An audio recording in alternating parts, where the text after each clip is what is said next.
Last class में हमने exponential function को एनालाइज किया था और आज की क्लास में हम लोग लॉगरिथमिक फंक्शन को समझेंगे। लॉगरिथमिक फंक्शन को तुम डायरेक्टली नहीं समझ सकते। अगर किसी भी लॉगरिथमिक फंक्शन को तुम्हें समझना है तो उसको तुम्हें एक्सपोनेंशियल में कन्वर्ट करना पड़ेगा। या लॉग का कोई भी डेरिवेशन, किसी भी तरह का डेरिवेशन करना होता है तो हम लॉग को एक्सपोनेंशियल में कन्वर्ट करते हैं। और बेसिक मैथ्स में जब हम लोग फिजिक्स में कर रहे थे इसको, तब सबसे पहले शायद यही सीखा था कि कैसे हम एक्सपोनेंशियल फंक्शन को लॉग में कन्वर्ट करते हैं। ठीक है, उसी के बेसिस पे लॉग फंक्शन को समझने की कोशिश करते हैं। तो पहले तो इस फंक्शन का फॉर्मेट लिख लेते हैं। y is equal to log x to the base a। जब भी किसी लॉग फंक्शन को देखो, उसको अगर समझना है तो उसको सीधे किस में कन्वर्ट करो? एक्सपोनेंशियल में। तो एक्सपोनेंशियल में कन्वर्ट करने के रूल्स पता होंगे। और यहाँ भी जो एक्सपोनेंशियल में टर्मिनोलॉजी यूज की थी वही टर्मिनोलॉजी करीब करीब यहाँ पर होती है। जैसे इसको हम बेस कहते हैं, एक्सपोनेंशियल में भी इसको बेस कहते थे। ठीक है, तो सेम तरह की टर्मिनोलॉजी यूज होती है, बेस। तो तुम्हें याद होगा और बहुत सिंपल है। बेस अपनी जगह पे रहता है ना, बेस का कुछ नहीं होता। और जिस वैल्यू का लॉग निकालना है, यानी जो डोमेन में वैल्यू आती है ना, जिस वैल्यू का लॉग निकालना है या जो डोमेन में वैल्यू आती है, एक सेकंड, उस वैल्यू मतलब डोमेन के टर्म को और रेंज के टर्म को इंटरचेंज कर देते हैं, है ना। क्या हो जाएगा? a की power y is equal to x। ठीक है, तो ये हमने समझने के लिए कन्वर्ट किया है। जब हम एक्सपोनेंशियल फंक्शन पढ़ रहे थे तो y की जगह x था और x की जगह y था, मगर यहाँ पर इस फंक्शन को समझने के लिए हमने ऐसे कन्वर्ट किया है। तो पहली चीज तो बहुत इजीली तुम्हें समझ में आ जाएगी, जिसको रटने की बिल्कुल जरूरत नहीं है। a की वैल्यू, जैसा अगर तुमने एक्सपोनेंशियल ढंग से देखा है, लास्ट वाला वीडियो ढंग से देखा है, तो इसमें कुछ भी रटना नहीं पड़ेगा। ठीक है, तो तुम्हें याद होगा कि a की वैल्यू निगेटिव तो होती नहीं है। निगेटिव पे तो ग्राफ ही नहीं बनता है, या निगेटिव डिफाइंड ही नहीं है। अच्छा, क्यों नहीं डिफाइंड है? ये मैं थोड़ा सा लास्ट लेक्चर में रह गया था, बता देता हूँ। नेगेटिव वैल्यू, ए की नेगेटिव वैल्यू क्यों नहीं डिफाइंड है? टेक सम कलर, एक्सप्लेन करने की कोशिश करता हूँ डिफरेंट कलर से। सपोज अगर हम ए की वैल्यू नेगेटिव ले लेते हैं -2, और उसकी पावर यहाँ पर y है ना। एक्सपोनेंशियल में इसकी जगह x होता है, कैसे भी समझ लो। y और x दोनों वेरिएबल है। y और x क्या है? वेरिएबल। तो y की वैल्यू कुछ भी हो सकती है। y की वैल्यू कुछ भी का मतलब y की वैल्यू फिर माइनस ना 1/2 भी हो सकती है, माइनस नहीं, हटा लो, 1/2 भी हो सकती है, -1/2 भी हो सकती है, ऐसा कुछ नहीं। तो y की वैल्यू अगर कुछ भी हो सकती है तो y की वैल्यू 1/2 भी हो सकती है। वेरिएबल तो कोई भी वैल्यू ले लेता है। तो अगर ये वैल्यू 1/2 हो गई तो ये स्क्वायर रूट के अंदर क्या आ गया? -2 की पावर 1/2। इसको हम लोग बचपन में कहते थे करेला और नीम चढ़ा। करेला तुमने खाया होगा, करेला बहुत कड़वा होता है, उसके ऊपर नीम का लेप लगा दे तो कड़ुए पे भी कड़वा, bitter, I think, bitter to bitter, so obviously ये इतना बेटर नहीं है, it is a complex number, है ना, बाद में इसको स्टडी करेंगे, but this is not a real number. तो आई होप तुम्हें समझ में आ गया होगा कि ए की वैल्यू निगेटिव हम क्यों नहीं ले सकते, क्योंकि अगर हम ए की वैल्यू निगेटिव लेंगे तो y की वैल्यू 1/2 पे या 1/4 पे या 1/6 पे हम लोग कहाँ पर पहुँच जाएंगे, कॉम्प्लेक्स नंबर पे, या रियल नंबर नहीं रहेगा, ऐसे भी कह सकते हो, ये रियल नंबर नहीं है।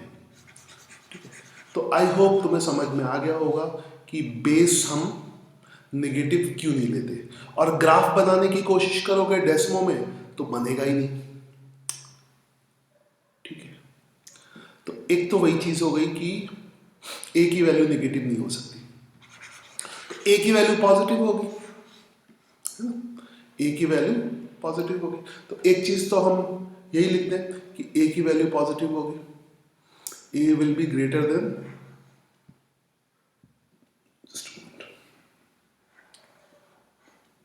Greater than zero, greater than zero. ये आज क्या हो रहा है अचानक से, जस्ट अ ना समथिंग लाइक कुछ जादू। एक सेकेंड, हाँ ठीक है, हाँ भूत आ गया। तो ए की value zero, more than zero, इतना तो पता है, इतना क्लियर हो गया, है ना। और ये कहां से क्लियर किया हमने, एक्सपोनेंशियल से। लॉग से डायरेक्टली देखोगे तो रट लोगे, क्लियर करने के लिए कहां पे जाना पड़ेगा, अच्छी तरह समझने के लिए कहां पे जाना पड़ेगा, एक्सपोनेंशियल पे। तो फिर बार बार वही अपना फॉर्मूला है कि रटने की कोशिश मत करो, रोट लर्निंग को कम करो, समझने को ज्यादा करो, even for your board examination. ठीक है, दूसरी बात, यहां पर जो x की वैल्यू है वो नेगेटिव तो कभी आ ही नहीं सकती। ए की वैल्यू कुछ भी ले लो, 0 और 1 के बीच में, ए दो पार्ट में लेते हैं, तुम्हें याद होगा, एनालाइज करने के लिए, जैसे एक्सपोनेंशियल में करते थे। यहां भी सेम जो एक्सपोनेंशियल में किया है वही सब यहां पे करेंगे। ठीक है, एक्सपोनेंशियल में ग्राफ को हमने दो पार्ट में एनालाइज किया था। पहला पार्ट क्या था, ए की वैल्यू 0 और 1 के बीच में थी, और दूसरा पार्ट क्या था, ए की वैल्यू 1 से बड़ी थी। यहां पर भी सेम चीज करेंगे। तो यहां भी सेम चीज करेंगे, यस। ठीक है, तो ए की वैल्यू 0 से बड़ी होगी, और एक्स कभी भी नेगेटिव नहीं आ सकता, कोई भी वैल्यू, किसी की पावर, है ना, यहाँ पे कोई भी पॉजिटिव नंबर ले लो, 2, 3, 4, और उसकी कोई भी पावर करो, नेगेटिव पावर या पॉजिटिव पावर, तो इधर हमेशा पॉजिटिव आएगा। तो दूसरी चीज तुम लिख सकते हो कि x is always greater than 0, यानी जिस क्वांटिटी का हमें लॉग निकालना है, यहाँ पे वैसे कोई भी क्वांटिटी हो सकती है, आगे इसमें हम साइन x भी ले सकते हैं, और ग्रेटेस्ट इंटीजर x भी ले सकते हैं, कुछ भी ले सकते हैं, है ना, कोई क्वाड्रेटिक फंक्शन भी ले सकते हैं, बहुत कुछ होगा। तो जिसका हमें लॉग निकालना है वो कभी भी नेगेटिव नहीं होगा। ठीक है, हाँ y की वैल्यू नेगेटिव आ सकती है, y की वैल्यू नेगेटिव आ सकती है, इसको हम अभी ग्राफ से भी समझेंगे। ठीक है, और ऑब्वियसली a की वैल्यू 1 भी नहीं होगी, है ना, a की वैल्यू 1 होने पे क्या होता है, कांस्टेंट फंक्शन आ जाता है, a की वैल्यू 1 भी नहीं हो सकती, तब ये किस में कन्वर्ट हो जाएगा, कांस्टेंट फंक्शन में। ठीक है, आई होप तुम्हें समझ में आ गया होगा, और इनको रटने की जरूरत नहीं पड़ी होगी, रटना कम से कम करो, इसीलिए मैं इतना एक्सप्लेन कर रहा हूं। और फिर से एक बार रिपीट करता हूं कि लॉग में कुछ भी समझना है तो उसको किस में कन्वर्ट करो, एक्सपोनेंशियल में। ठीक, अब इसका ग्राफ बनाते हैं। ठीक है, तो ग्राफिकली एनालाइज करने के लिए दो पार्ट में इसको एनालाइज करेंगे। पहला पार्ट क्या होगा, ए की वैल्यू 0 से 1 के बीच में लेंगे। ऐसा क्यों कर रहे हैं अब तक समझ गए होंगे। ठीक है, तो बेस हम फ्रैक्शनल बेस लेंगे, मतलब 0.1, 0.2, 0.3, 0.4, 0.5 ऐसे बेस लेंगे। ठीक है, तो शुरू करते हैं अपना गेम। लॉग फंक्शन लेते हैं। भाई इसमें लॉग फंक्शंस में यहाँ पे जाना पड़ेगा। ठीक है, इसमें क्या आएगा, sine cos tan, trigonometrical function, statics function, statics नहीं, स्टैटिस्टिक्स, और ये इसको मिसलेनियस फंक्शन में होना चाहिए। हाँ, मिसलेनियस फंक्शन में लॉग आता है, तो सीधे लॉग लेके देखते हैं। नहीं, y इज इक्वल टू लिखना पड़ेगा। ये प्रैक्टिकली हम लोग समझ रहे हैं ना, तो बड़ा मज़ा आता है इसको। तो यहाँ पे जाओ, फंक्शन में जाना पड़ेगा। मैं तुम्हारे सामने ही करके दिखाता हूँ तो तुम्हें समझ में आएगा। लॉग ln मतलब बेस e होता है, लॉग मैंने ले लिया। लॉग मतलब बेस 10 होता है, तो इसको मत लेना, है ना। ln मतलब बेस e होता है, वो भी 0 1 के बीच में नहीं होता, तो हमें लॉग बेस a लेना पड़ेगा।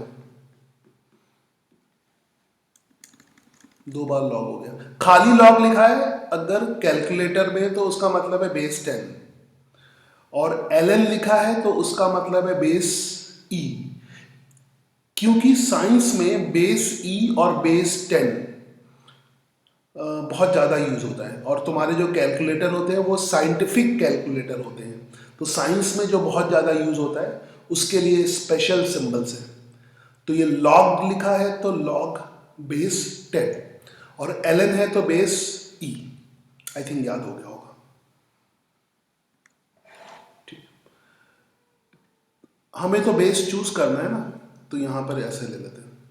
तो अब हम बेस चूज कर लेते हैं, तो बेस लेते हैं 0.1।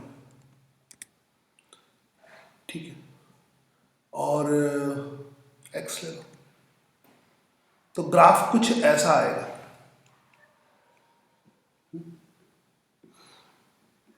इसको जूम करके समझते हैं थोड़ा सा।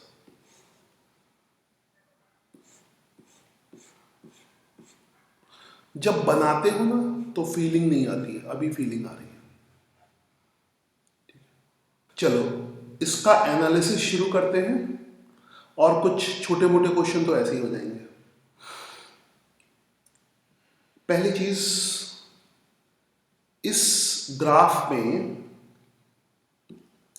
y एक्सिस एसिम्प्टोट है।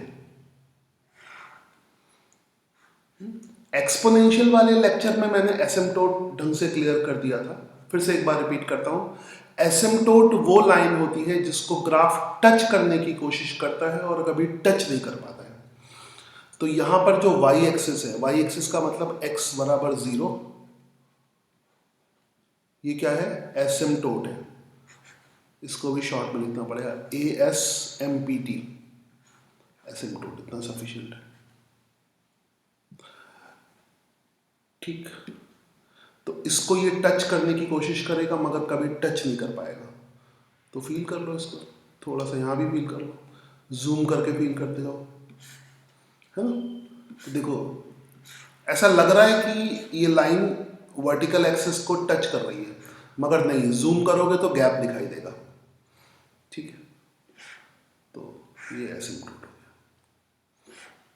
अच्छा, इसको तुम कभी बना नहीं पाते हो ना, क्योंकि जब भी कोशिश करोगे इस ग्राफ का थोड़ा सा पार्ट ही बनाओगे, और जब ड्रॉ करना तो कभी इसको टच मत कराना, थोड़ा गैप रखना, यहीं तक ड्रॉ करना है ना, यहां तक ड्रॉ करना।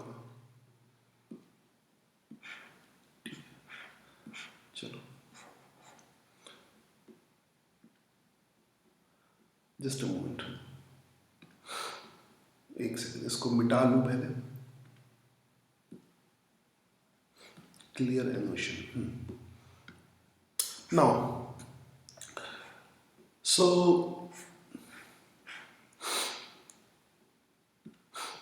ये ग्राफ पहले किसका है, y इज इक्वल टू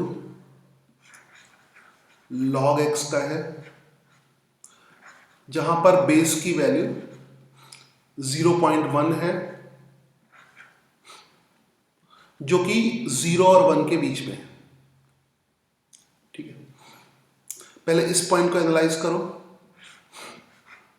इस पॉइंट में ग्राफ में y की वैल्यू कितनी आ रही है 0 और x की वैल्यू कितनी है 1। तो इसको लिख के देख लो। लॉग कोई भी बेस होगा, वैसे हर बेस के लिए सही है, यहां पर बेस वैसे 0.1 है, ठीक है, और वैसे ही किसी भी बेस के लिए सही है। x की वैल्यू 1 रखी तो ये क्या हो जाएगा 0। लॉग 1 की वैल्यू हमेशा 0 होती है, बेस कोई भी हो। अभी हम दूसरा एक बेस लेंगे और कंपेयर करेंगे। ठीक है, नाउ ये क्लियर हो गया। ठीक है, अब इसमें पहले बेस चेंज करके ग्राफ और ले लेते हैं एक, फिर बहुत कुछ एनालिसिस करने को है। ये भी उतना ही लंबा जाएगा जितना एक्सपोनेंशियल वाला गया था। एनालाइज करोगे तो टाइम तो लगेगा ही। सो दूसरा हम कर लें, बेस को थोड़ा इंक्रीज कर लें, y इज इक्वल टू, और ये दिखना फंक्शन से तुम्हें लेना है, मिसलिनियस फंक्शन में यहाँ पे बेस वाला आ जाएगा। ठीक है, अब हम बेस कर लेते हैं 0.2, या कुछ भी कर लो, वैसे 0.2 भी ले सकते हो, 0.5 भी ले सकते हो, बस 0.1 से बड़ा होना चाहिए। 0.5 कर लेता हूँ। ठीक है, x, ये ऐसा कोई रूल नहीं है, 0 और 1 के बीच में जो मर्जी हो ले देना। 0.3 भी ले सकते हो, 0.4 भी, 0.5 भी, 0.6 भी, वट एवर यू वॉन्ट। तो इज इक्वल टू का साइन नहीं लगाया। ठीक, ये ग्राफ आ गया।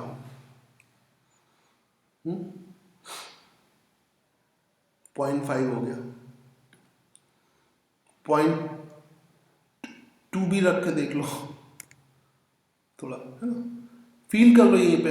0.2 में ऐसा होता है, 0.3 में ऐसा होता है, 0.4 में ऐसा होता है, 0.5 में ऐसा होता है, 0.6 में ऐसा होता है, 0.7 में ऐसा होता है, ठीक है, 0.8 में ऐसा होता है, फिर 0.9 में ऐसा होता है, और आखिरी पे क्या होगा बेस 1।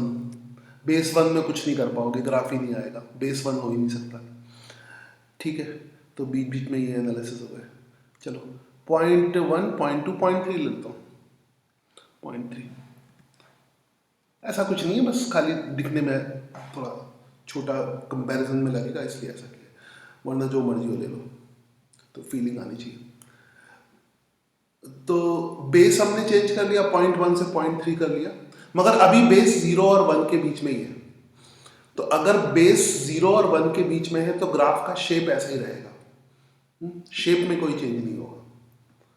और log 1 की वैल्यू तो 0 होगी, तो यहां पर इस पॉइंट पे जितने भी ग्राफ है वो सब इस पॉइंट से पास होंगे, क्योंकि कोई भी बेस होगा log 1 की वैल्यू कितनी होगी 0 होगी for any base. You can write it, ठीक है, log any base 1 will be 0। ठीक, नाउ अब ये तुम्हें समझ आ ही रहा होगा कि रेड वाले का बेस 0.1 है और ब्लू वाले का बेस कितना है 0.3 है, मतलब बेस ब्लू वाले का ज्यादा है और रेड वाले का कम है। फिर से चेक कर लो है। तो जैसे जैसे बेस इंक्रीज करता है 0 और 1 के बीच में, वैसे वैसे ग्राफ ऐसे ऊपर की तरफ शिफ्ट होता जाता है, और x की वैल्यू ऐसे इंक्रीज कर रही है 0 1। x की वैल्यू 0 और 1 के बीच में नहीं होगी, x की तो कोई भी वैल्यू हो सकती है, x की कोई भी वैल्यू हो सकती है। तो इसमें थोड़ी सी और बात कर लेते हैं, डोमेन ऑफ द फंक्शन क्या होगा। Domain of the function belongs to 0 to infinity, 0 को टच नहीं करेगा। सिंपल सी बात है, एक्स के अलॉन्ग जो वैल्यू होती है वो डोमेन होती है। और रेंज ऑफ द फंक्शन वो कितना होगा, minus infinity two plus infinity, वो दिख ही रहा है, ऊपर प्लस इन्फिनिटी नीचे माइनस इन्फिनिटी।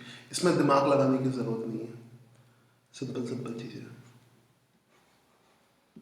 चलो ये एक एनालिसिस हो गया, क्लियर करता हूँ इसको।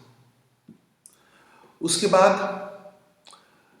अगर बेस इंक्रीज करता है, जैसे ब्लू वाले का बेस ज्यादा है, एक वर्टिकल लाइन ड्रॉ करो, ये भी पहले की तरह हम कर रहे हैं। बेस अगर इंक्रीज करता है तो किसी पर्टिकुलर एक्स के लिए वाई की वैल्यू इंक्रीज करती है जब एक्स की वैल्यू 0 और 1 के बीच में होती है, इस साइड। तो एक्स ए की वैल्यू नहीं, ध्यान रखना, एक्स की वैल्यू जब 0 और 1 के बीच में हो, एक्स की वैल्यू 0 और 1 के बीच में हो, तो जिसका बेस ज्यादा है उसकी y की वैल्यू ज्यादा होगी। इसकी y की वैल्यू कितनी होगी, कुछ 0.5 से ज्यादा होगी, और इसकी y की वैल्यू, रेड वाले की y की value, red wine, sorry red wine नहीं, ठीक है, ब्लू, तो रेड वाले की y की वैल्यू कम होगी। ठीक है, इसको तुम लॉजिकली भी समझ के देख लेना। लॉजिकली क्या है, x की वैल्यू हमने फिक्स कर ली, तो रेड वाली वैल्यू कितनी होगी, लॉग, रेड वाले के लिए बेस क्या है, 0.1, ठीक है, x की वैल्यू कितनी है, 0.5, ठीक है, इसकी वैल्यू निकाल के चेक कर लेना।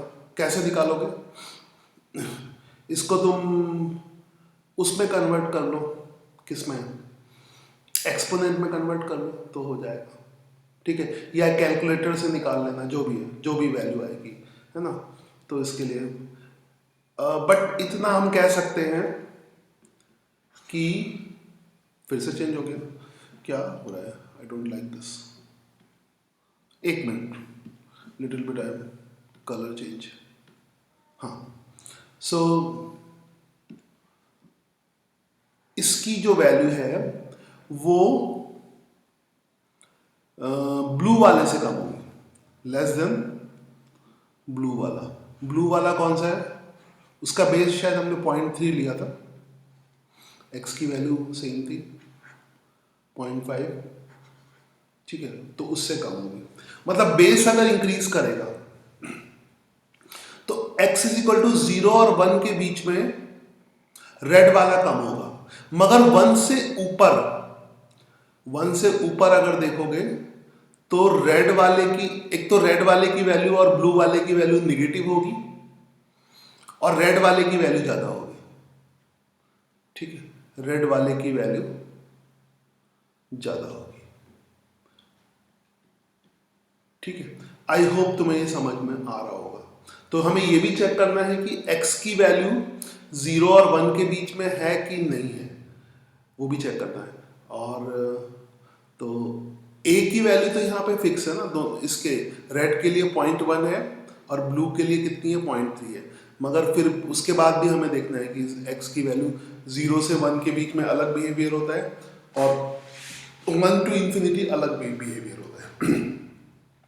तो जैसे नीचे वाले पोर्शन में क्या कह सकते हो कि अगर x की वैल्यू 1 से ज़्यादा है, ठीक है, तब इसी में रेड वाले की वैल्यू ज़्यादा होगी। यू कैन से कि लॉग,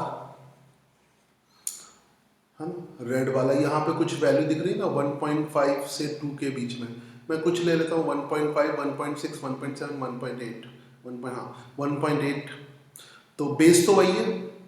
रेड वाले के लिए बेस क्या है, 0.1, और लॉग x की वैल्यू हमेशा पॉजिटिव होगी ना, 1.8, दैट इज ग्रेटर देन, क्योंकि नेगेटिव में ये वैल्यू कम वाली है, ग्रेटर होती है, that is greater than log अगला बेस मैंने क्या लिया था 0.3 ठीक है, और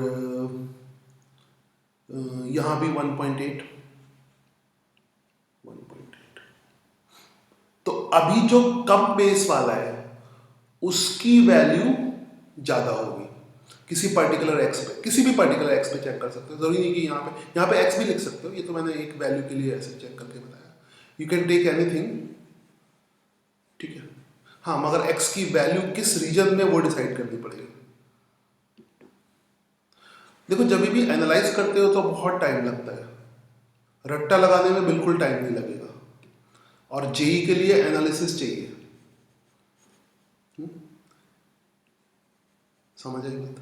तो एनालिसिस इज वेरी इंपॉर्टेंट, तभी तुम नए नए क्वेश्चन जो जेई में आएंगे वो कर सकते हो, ठीक है।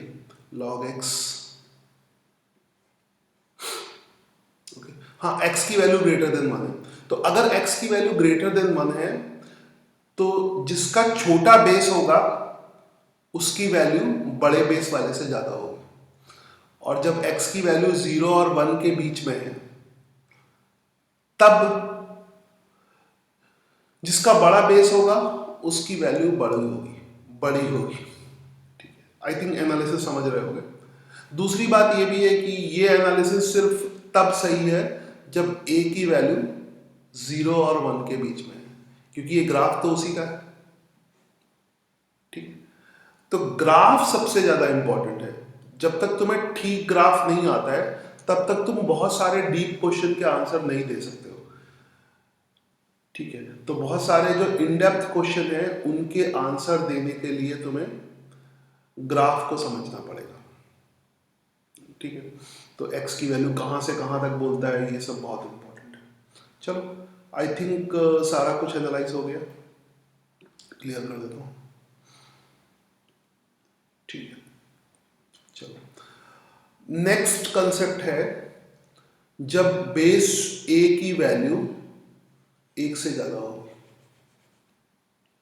ठीक है। बेस 1 पे तो कुछ नहीं होगा, कुछ आएगा ही नहीं, चेक कर लिया था हमने। फिर कल वाली प्रॉब्लम, अब अगर बेस की वैल्यू 1 से ज्यादा हो तो शुरू करते हैं लेना 1 से ज्यादा, यहीं पे बेस चेंज कर देते हैं, 1 से ज्यादा कोई भी बेस ले लो, 2 ले लो, 1 से ज्यादा कोई भी वैल्यू, तो आराम मस्त वाली वैल्यू लो, 2 लो, 2 बेस की वैल्यू चेंज कर देंगे।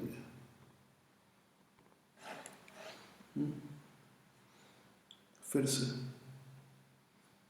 फंक्शन पे जाके लाओगे, मैं तुम्हारे सामने कर रहा हूं कि तुम भी कंफर्टेबल हो जाओ, और याद रखो इससे बहुत बढ़िया हो सकता है। एक्चुअली में ग्राफ जो टॉपिक है वो इतना आसान नहीं है, ग्राफ हम शुरू कर देते हैं मगर ग्राफ टॉपिक इतना इजी नहीं है। पूरी डिफरेंशियल कैलकुलस पढ़ने के बाद हम सही से ग्राफ ड्रॉ करना सीखेंगे, ठीक है। तब तक इसी का सहारा लो, और बहुत ज़्यादा ग्राफ्स की ज़रूरत नहीं पड़ेगी, बेसिक वाले ग्राफ तुम्हें पता होने चाहिए बस। फिर बाद में ट्रेसिंग ऑफ कर्व में हम सही से ग्राफ बनाना सीखेंगे, तो लास्ट में करेंगे हम ट्रेसिंग ऑफ कर्व है? और ट्रेसिंग ऑफ कर्व में एक एक सवाल 1-1 घंटे चलेगा, तो क्योंकि वो पूरा कैलकुलस के कंसेप्ट लग जाते हैं। चलो खैर, बेस 2 लिया हमने x, तो अब बेस चेंज कर लिया तो ग्राफ ऐसा हो रहा है, ठीक है।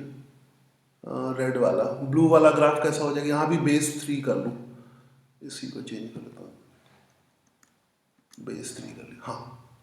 तो बातें समझ में आ गई, इसको बंद करता हूं। तो अब ग्राफ ऐसा हो गया, तो ये ग्राफ किसके लिए है, जब बेस 1 से ज्यादा है, ठीक है। जब बेस 1 से ज्यादा है तब ग्राफ कैसा हो गया, ऐसा। एक्स एक्सिस को ग्राफ 1 पे ही कट करेगा, ठीक है, क्योंकि कोई भी बेस हो log 1 की वैल्यू तो 0 होगी, चाहे बेस 0 और 1 के बीच में हो या बेस 1 से ज़्यादा हो। log 1 की वैल्यू कितनी होगी? 0 होगी। तो ये पॉइंट तो हमेशा 1 ही होगा और y की वैल्यू 0 होगी, तो उसमें तो कोई कंफ्यूजन होना नहीं चाहिए। अब सब कुछ बदल जाएगा,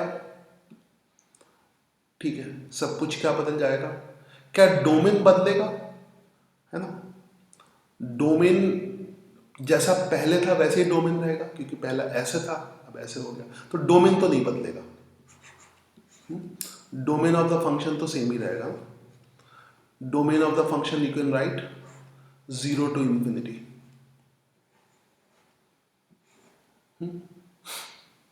क्या रेंज बदलेगी? रेंज भी नहीं बदलेगी।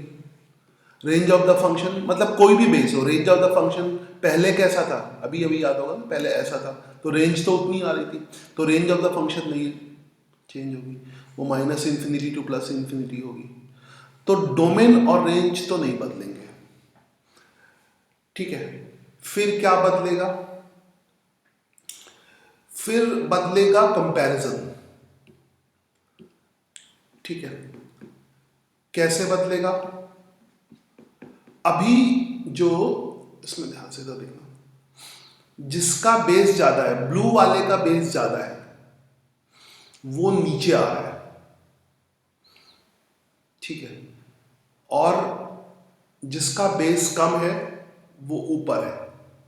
1 के बाद, है ना, 1 के बाद, 1 के बाद ज्यादा बेस वाला ऊपर है, ठीक है। तो ये पुराने वाले से कंपेयर कर लेना। पुराने वाले में क्या था, कंपेयर करके लेना, कंपेयर कर ही लो, मैं वो ग्राफ भी बनाता हूँ। y is equal to, it will take, यहाँ पे कंपैरिजन में बहुत मज़ा आएगा।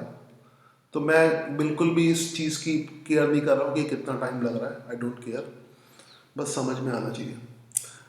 पॉइंट 1, और तुम भी इस चीज़ की केयर ना करो कि कितना टाइम लग रहा है, जल्दी करोगे तो ठीक है शैतान का काम होगा।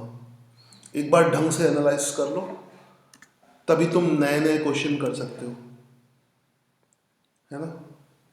अदरवाइज क्या है कि टीचर जो कराएगा वही तुम समझ सकते हो, खुद से नहीं कर सकते हो। और जेई के लिए खुद से करना बहुत इंपॉर्टेंट है। और जब भी कोई टीचर तुम्हें खुद से करने के लिए फोर्स करता है,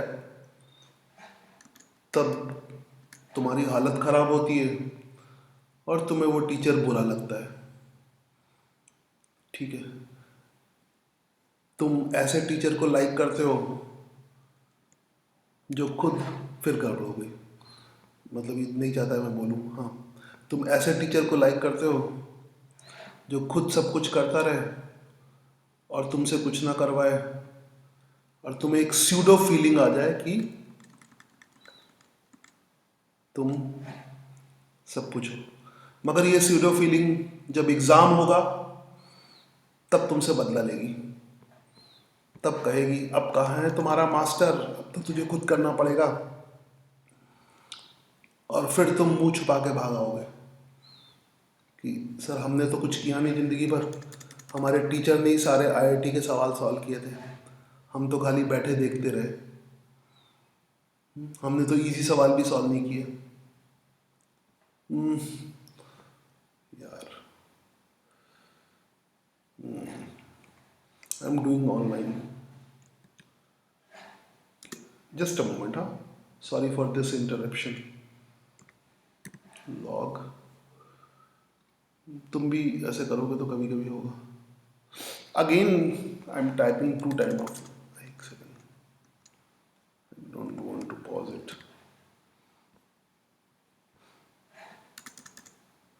वैसे लॉग टाइप करोगे तो ये वाला नहीं आएगा, तुम्हें टाइप नहीं करना होगा इस पर, ठीक है, एंड डबल पैरेंथेसिस आ जाएगा।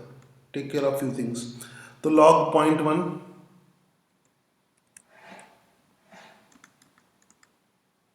log again I am feeling this problem, just over there, 0.1, 0.1 ही लिख देता हूँ, हाँ अब सही हो गया। x,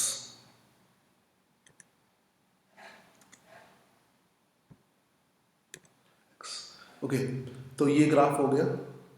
और y इज इक्वल टू, थोड़ी देर बाद एफिशिएंसी आ जाएगी, शुरू में थोड़ा सा दिक्कत आएगी, इसलिए मैंने 0.2x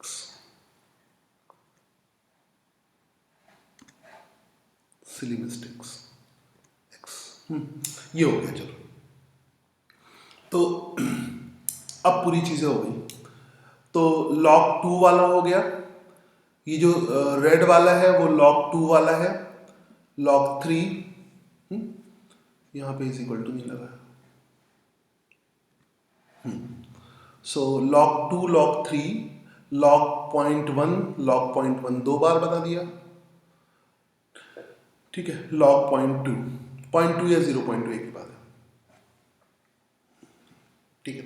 जो ब्लैक वाला है उसका बेस ज्यादा है मगर a की वैल्यू 0 और 1 के बीच में है, यहां पर a की वैल्यू 1 से ज्यादा है और ब्लू वाले का बेस ज्यादा है। चलो तो एनालाइज करते हैं। अब मैं वर्ड में लिखूंगा नहीं, वर्ड से एनालाइज करूंगा खाली। तो अगर बेस की वैल्यू 0 और 1 के बीच में हो तो जिसका ज्यादा बेस है, पहले हम इधर वाले सेक्शन में देख लेते हैं, x की वैल्यू जब 0 से 1 है, ठीक है, तो दिख रहा है तुम्हें ब्लैक वाले का बेस ज्यादा है। समझ के पॉइंट अपने मन से नोट्स बना लेना, है ना, समझ के नोट्स अपने मन से बनाओ, ठीक है। तो उस चीज का फायदा नहीं कि टीचर सीधे नोट्स बनवा दे और तुम्हें रट्टा लगवा दे, वो बेकार चीज होती है। समझो और नोट्स बनाओ। आई थिंक समझ गए हो। तो क्या मेरा काम है समझाना, बस जिसको समझना है। सो यहां पर 0 और 1 के बीच में देखो, 0 और 1 के बीच में, ठीक है, और a की वैल्यू 0 और 1 के बीच में हो, x की वैल्यू 0 और 1 के बीच में है और a की वैल्यू 0 और 1 के बीच में है, तब जिसका बेस ज्यादा होगा वो ऊपर होगा, जिसका बेस कम होगा वो नीचे होगा, ठीक है, इधर।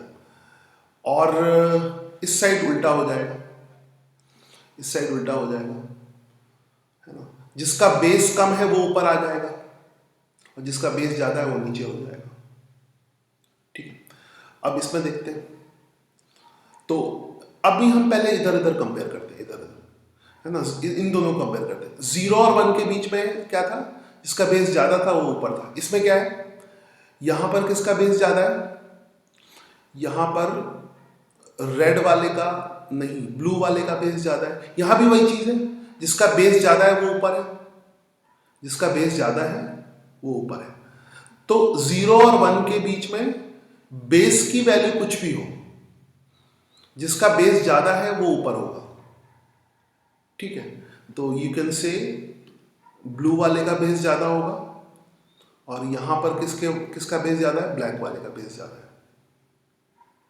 ठीक है। सिमिलरली यहां पर भी देख लो, 1 से ऊपर जिसका बेस कम है वो ऊपर होगा, 1 के आगे, ऊपर नहीं कहना चाहिए, 1 के आगे जिसका बेस कम है वो ऊपर होगा, ठीक है।